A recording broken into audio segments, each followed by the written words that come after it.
Anime dialogue will either be so well done where it challenges us and makes a statement on the world around us, or just be trash.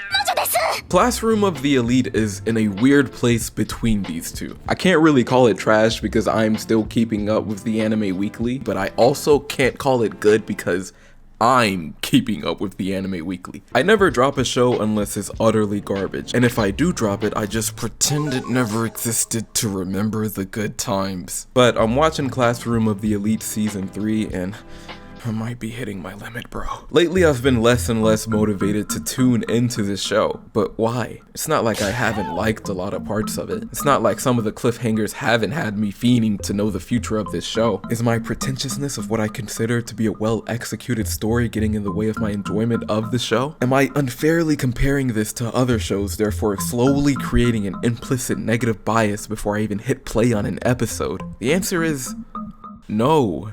This shit is just mid, and that's okay. We can enjoy average things. Some things are just average, like McDonald's, Dua Lipa, the first 100 episodes of One Piece. Like, let's not make everything so black and white. I still enjoy this show despite its shortcomings. There's nuance to this mid. You got shows that I call stagnant mid, which are 5 out of 10s the whole way through. Nothing really redeems it. Then you got shows like Classroom of the Elite, which are good trash. You get a lot of 3 out of 10 parts throughout this yap fest of a show, but the climax of every arc comes with an 8 out of 10 plot twist. So the good and the bad balances out the roller coaster of negative and positive emotions, coming to a perfect mid. Now, the question you may have for me might be, if there's a lot of 3 out of 10 yap session moments, what makes you keep watching this show? Tyler, that's a good question. Viewer? Well, it's not the plot. And I'm not saying that in a weird confessional way. I mean, the majority of the plot isn't anything crazy. Classroom of the Elite follows students at an elite high school where social status is everything. And Ayanokoji, the protagonist, navigates this class hierarchy system while hiding his true abilities of being a Sigma male. He's trying to get his class up to the top school ranking while manipulating everything behind the shadows. This series deals with manipulation, ambition, and the pursuit of excellence amidst a backdrop of academic competition. When I heard about the synopsis, I was like, oh, this is freaking House of Cards but anime. But the problem with this show, I realized after watching, as I briefly mentioned earlier, it is a yap fest until the good parts, and the yapping isn't even that good, bro. Like Vinland Saga, that's some good yap. Frieren, that's great yap. So much so that in these two shows, I actually enjoy the yapping more than the actual fight scenes. But in this show, this stale, stoic, nihilistic main character navigates through these difficult tasks that his class participates in, and when they finally make it through their difficulties, all the cool behind the scenes manipulation stuff on how they actually passed the test is explained after the climax. Like, had you sprinkled some detail in your yapathon before you got to the climax, the show would be way more engaging. For example, when Armin caught Annie with Marco's stolen gear, or when Kiruko made a bluff with her empty gun. Just sprinkle some detail in there instead of vomiting your whole resolution at one time. Now, I'm sick. And the only reason I'm so amped is because I'm in too deep now. Much like Kanye West, I have given this way too much benefit of the doubt, and now I have to keep watching because my curiosity needs me to know how this ends. But will it ever end though? We're on season 3, still in the first year. But there is some saving grace to this show. A light at the end of the tunnel. Man, I tell you, this cast of characters are great.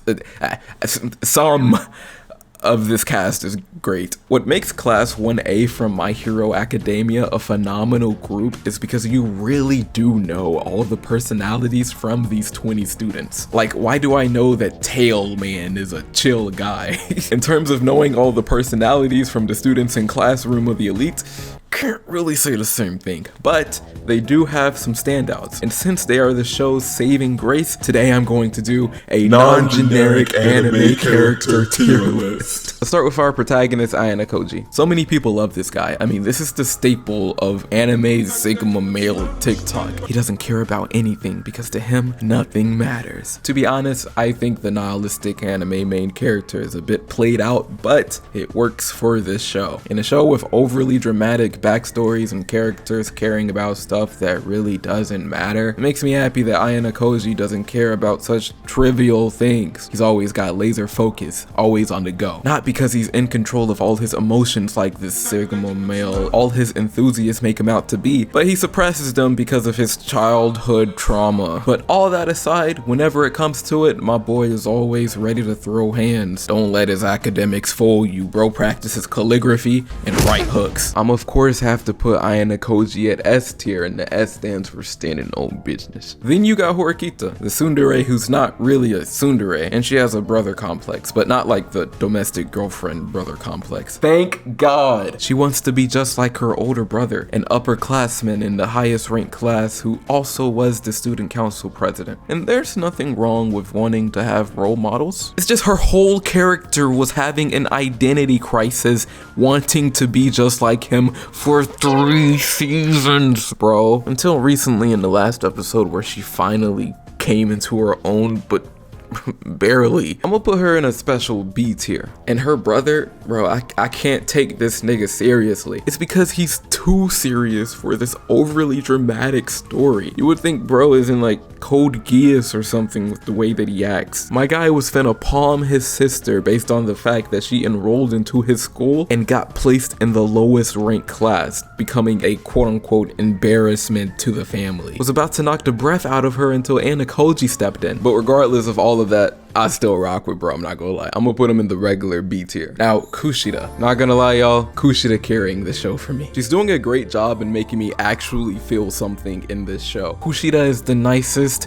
most generous, kind character you'll ever meet. Or at least that's what we thought. Her reveal of being this fake, nice, evil person was honestly done pretty well. When ayanokoji caught her being her real self and she was like, "Yo, if you tell anyone what you saw, I'll tell everyone you tried to rape me." I was like, whoa, bro. The show got a little dark for a second. And like every time she does that fake smile whenever she's talking to ayanokoji or Horikita, it makes me feel both uneasy and pisses me off. The fact that she's been a major obstacle in this show for ayanokoji shows how good of an antagonist she is for the show. Because this man ayanokoji solves everything, low diff, but she's been a thorn in this man's side for 3 seasons now. I'm putting her above S tier in the best tier. I hate her, but I love her for this show's progression. Now let's talk Karuzawa. This gotta be one of the most manipulated girls of all of anime. For reasons that I won't even get into, this man ayanokoji set up a scene for her to get jumped by 4 girls. And after that, ayanokoji go walk up to her, do some questionable things that was kind of unnecessary. I don't even know if he needed to do that. But then proceeds to tell her, "I'll protect you." As if he ain't just set up this whole jumping. My man's is a master manipulator. But it ended up working because ever since then, she's been wrapped around bro's finger. There were a group of students trying to figure out the identity of ayanokoji, kidnapped her to figure out who it was, and she got waterboarded and wouldn't snitch on ayanokoji for being a mastermind. She a real one, but why are people getting tortured in this show? I'ma place her above the S tier, guys. Not only did she not snitch on ayanokoji, her personality shines more than most of the other characters, which helps when she's bouncing off of ayanokoji's stale personality. Now let's talk about the guy who waterboarded her. This man Ryujin got introduced in Classroom of the Elite, and the show turned to Classroom of Euphoria. Bro was moving to class like a gang leader. There was times where I thought I was watching Tokyo Revengers. Bro got a club in the classroom, slamming people's head on desk, and again torturing other students. This man is ignorant and absurd. I'm putting him in the S tier. Alright, now let's talk about Albert. I want to know more about bro's backstory, because all he does is stand behind Ryujin and take orders. This man doesn't even speak Japanese. His only voice lines have been broken English. His character literally only consists of wearing shades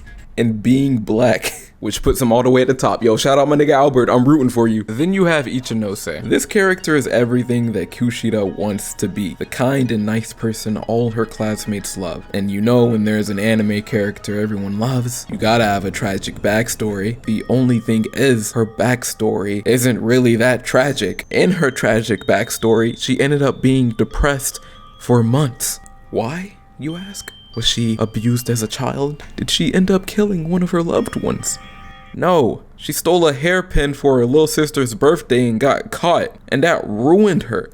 This show is so unserious, bro. They did a whole arc on this, and when she finally confessed her crimes against humanity to her class, nobody really cared. It was resolved in like 3 minutes at the end of the episode. Her classmates were like, oh, I mean, we've all done bad things. It doesn't change the way we view you. Like, bro, it was so pointless. I'm gonna put her at B tier though. Her character does a great job of being this bubbly leader amongst this malicious energy of this school. As for all the other characters, meh. She's crippled but evil. I don't like his haircut. He'll never make the NBA. Anime character with glasses that has average intelligence. What are those bangs? You are a grown-ass man. The sixth twin from Quintessentials. Zero presence. Zero presence. All Might without his powers. And you? You. In conclusion, classroom of the elite. More like classroom of mid. Haha. I'm still gonna tune in next week.